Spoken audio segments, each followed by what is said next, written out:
Thank you, Greg. Well, it is Money Monday, and today we are talking about budgeting for the new year. Joining us right now is KMIR contributor Brandt Kuhn with Integrated Wealth Management. So, Brandt, unfortunately, a lot of us blew a lot of money this holiday season, whether it was for presents, parties. So, how do we start the new year off on the right foot if we're already in debt from this year? The budget's gone, huh? Well, it's important to kind of reevaluate that budget again and see where we can make some additional cuts or make some things patch together so that we can get through that debt cycle, if you will, and make sure it doesn't happen again.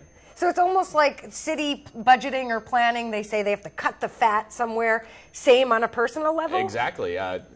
Just like cities or governments like that, they can issue debt. That's the same as swiping your credit card. Unfortunately, they might be able to get a little better rates than your credit card companies are willing to give you at this time.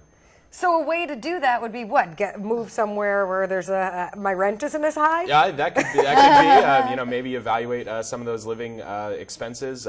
Maybe buying a car if you're looking at a car, trying to get something a little bit cheaper so that you can keep those payments down. The more you can keep that monthly nut down, the better chances you're going to have of being not in debt.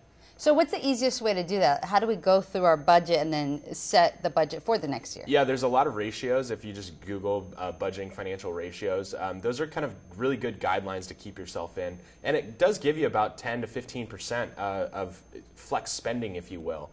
So if you keep your housing around 20 to 25% of your income, everything else, other insurance and taxes, around 25 or 30%. That should give you a pretty good buffer to pay your debt, as well as start to build an emergency fund, as well as have some extra cash to spend. And you mentioned you can even start planning for next Christmas now? It comes once a year. So you want to make sure that this situation doesn't, make sure it doesn't bite you happen in the again. butt. Exactly. So, it's going to come around again, and you want to make sure you're prepared at that time. And you're not worried at the end of next year, right?